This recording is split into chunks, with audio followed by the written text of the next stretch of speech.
190 million pounds case में बानी PTI को 14 साल और बुशरा बीबी को 7 साल कैद की सजा। बानी पीटीआई पर 10 लाख और बुशरा बीबी पर 5 लाख रुपए जुर्माने भी आए। बानी पीटीआई करप्शन और करप्ट प्रैक्टिसेस के मुर्तकिब करार। बुशरा बीबी को भी करप्शन में सहूलतकारी और मुआवनत पर मुजरिम करार दिया गया। जुर्माने की अदम अदायगी पर बानी पीटीआई को 6 माह और बुशरा बीबी को 3 माह मजीद कैद भुगतना होगी। जज नासिर जावेद राना ने 190 मिलियन पाउंड केस का तहरीरी फैसला जारी कर दिया। अदालत का अलकादिर ट्रस्ट प्रॉपर्टी और यूनिवर्सिटी को सरकारी तहवील में लेने का हुक्म। सजा सुनाने के बाद बुशरा बीबी को कमरे अदालत से गिरफ्तार कर लिया गया। जेल जराये के मुताबिक बुशरा बीबी का मेडिकल चेकअप और बायोमेट्रिक किया गया। तमाम कानूनी तकाजे मुकम्मल करने के बाद बुशरा बीबी की खवातीन बैरिक्स में मुंतकली। 190 मिलियन पाउंड रेफरेंस 1 साल में मुकम्मल हुआ। 100 से जायद समातें हुई। 4 बार जज तब्दील हुए। परवेज खटक, जुबैदा जलाल, आजम खान समेत बानी पीटीआई की काबीना के अरकान बतौर नैब गवाह पेश हुए। अदालत जुल्फी बुखारी, फरहत शहजादी, शहजाद अकबर समेत 6 शरीक मुल्जिमान को इश्तिहारी करार देकर जायदादें और बैंक अकाउंट मुंजमद करने का हुक्म सुना चुकी।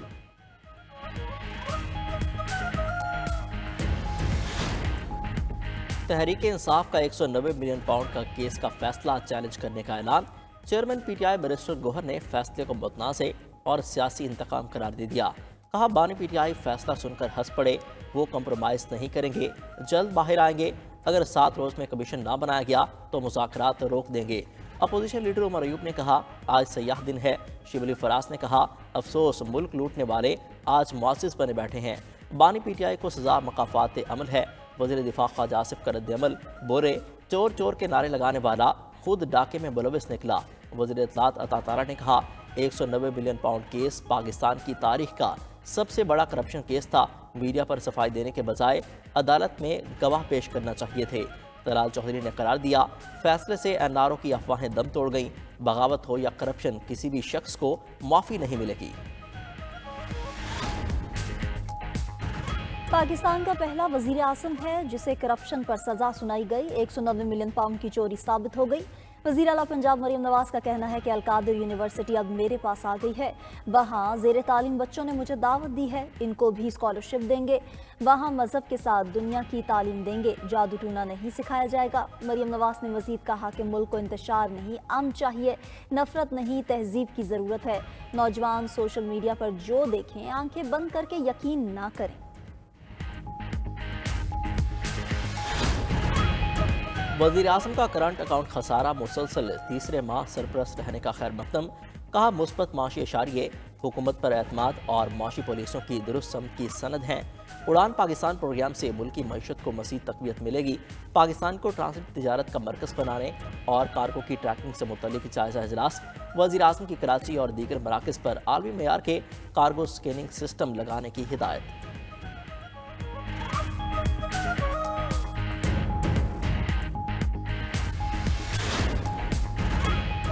रवा माली साल पाकिस्तान की मुआशी तरक्की 3% रहने का इम्कान। आइंदा माली साल 4% पर जा सकती है। IMF ने वर्ल्ड इकोनॉमिक आउटलुक जारी कर दिया।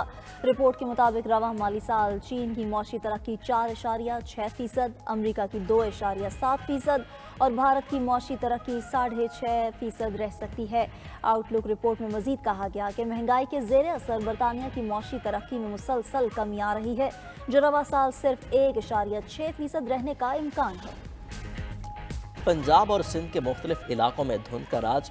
हद निगाह कम होने पर मोटरवे के मुख्तलिफ सेक्शंस बंद कर दिए गए। मोटरवे M3 पर समंदरी से दरखाना तक ट्रैफिक मुअत्तल। मोटरवे M4 पर गोजरा से मुल्तान तक गाड़ियों का दाखिला ममनू। मोटरवे M5 मुल्तान से रोहड़ी तक मुकम्मल बंद।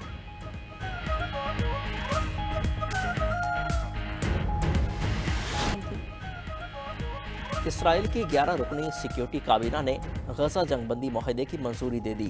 33 रुकनी मुकम्मल इसराइली काबीना से आज मंजूरी मिलने का इम्कान। खबर एजेंसी के मुताबिक जंगबंदी 3 मराहिल में होगी। पहले मरले में एतवार से कैदियों का तबादला होगा। कतरी वज़ीर आज़म ने हमास इसराइल मुमकिना माहिदा जंगबंदी के लिए आखिरी मौका करार दे दिया। कहा, गजा के लिए आलमी इमदाद मुतहरिक करने का वक्त है। उम्मीद है सलामती कौंसिल भी माहिदे पर अमल दरामद के लिए करारदाद मंजूर करेगी। उधर इसराइल की गजा में दहशतगर्दी जारी। गजा सिटी, खान यूनिस और रफा में बेघर फ़लस्तीनियों पर बमबारी। 24 घंटे में 113 शहादतें, 264 अफराद जख्मी हो गए। امریکی منتخب صدر ڈونلڈ ٹرمپ کی حلف برداری پر سرد موسم کی پیشگوئی تقریب انڈور کر دی گئی۔ خبر ایجنسی کے مطابق 20 جنوری کو واشنگٹن میں درجہ حرارت -6 ڈگری اور تیز ہوائیں چلنے کا امکان ہے۔ شرکاء کو سرد موسم سے بچانے کے لیے حلف برداری انڈور ہوگی۔ ادھر امریکی صدر بائیڈن نے سبکدوشی سے 2 روز قبل مزید 2500 مجرموں کی سزاؤں میں کمی کر دی۔ سائے موت کے 37 مجرمان کی سزا بھی عمر قید میں تبدیل۔ امریکی شہر لاس اینجلس میں لگی آگ پر 55% قابو پا لیا گیا۔ فائر فائٹرز کے لیے رواں ہفتے آگ پر مکمل قابو پانے کا موقع۔ اگلے ہفتے سے چلنے والی تیز ہواؤں سے آگ دوبارہ بھڑکنے کا خدشہ ہے۔ حکام نے تباہ شدہ عمارتوں کا ملبہ ہٹانے تک متاثرہ علاقوں میں شہریوں کی واپسی ممنوع قرار دے دی۔ امریکی میڈیا کے مطابق متاثرہ فیملیز کو واپسی میں کئی ماہ لگ سکتے ہیں۔ آتش زدگی کے باعث پانی آلودہ ہو چکا ہے، لینڈ سلائڈنگ کا بھی خطرہ ہے۔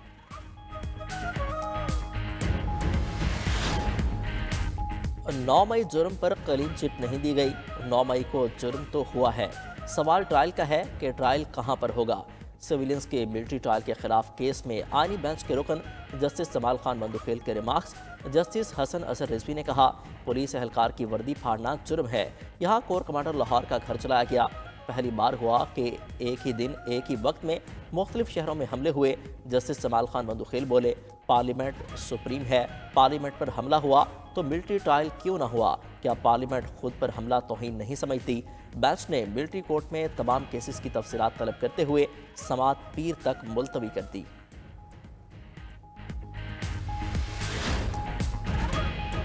چیف جسٹس یحییٰ آفریدی کی زیر صدر جوڈیشل کمیشن کے 2 اجلاس۔ اسلام آباد ہائی کورٹ میں ایڈیشنل ججز کے لیے سیشن جج اعظم خان اور سابق صدر اسلام آباد ہائی کورٹ بار انعام امین منہاس کے نام کی منظوری۔ اعلامیہ کے مطابق اسلام آباد ہائی کورٹ کے لیے ججز کی منظوری کثرت رائے سے دی گئی۔ دوسرے اجلاس میں بلوچستان ہائی کورٹ میں ایڈیشنل ججز کے لیے محمد آصف ریکی، نجم الدین مینگل اور محمد ایوب کے ناموں پر اتفاق کیا گیا۔ شاہد خاقان عباسی کا تحریک تحفظ آئین کے لیے اپوزیشن کے ساتھ مل کر چلنے کا اعلان۔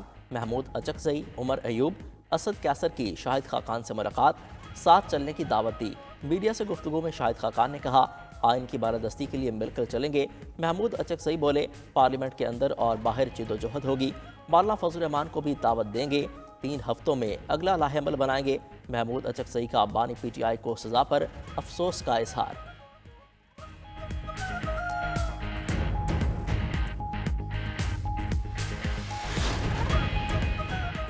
پاسکو کو ختم کرنا سراسر زیادتی ہے، پوری زراعت متاثر ہوگی۔ گورنر پنجاب سردار سلیم حیدر کی پاسکو سٹاف یونین کے وفد سے گفتگو۔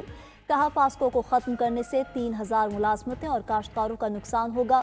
پیپلز پارٹی سرکاری ملازمین اور کسانوں کے معاشی قتل کے کسی اقدام کا حصہ نہیں بنے گی۔ گندم کے معاملے پر جو کیا گیا، اگر یہی پالیسی رہی تو اگلے سال ملک میں گندم کاشت کرنے والا کوئی نہیں ہوگا۔ پاکستان کا تیار کردہ الیکٹرو آپٹیکل سیٹلائٹ خلا میں چھوڑ دیا گیا۔ ترجمان سپارکو کے مطابق EO-1 ڈیزاسٹر رسپانس شہری منصوبہ بندی زراعت میں مدد کے لیے ڈیزائن کیا گیا۔ ISPR کے مطابق پاکستان کا مقامی الیکٹرو آپٹیکل سیٹلائٹ لانچ ملکی خلائی سفر میں ایک اہم سنگ میل ہے۔ سیٹلائٹ معدنیات، تیل اور گیس کے شعبوں، گلیشیئرز اور آبی وسائل کی نگرانی میں معاونت کرے گا۔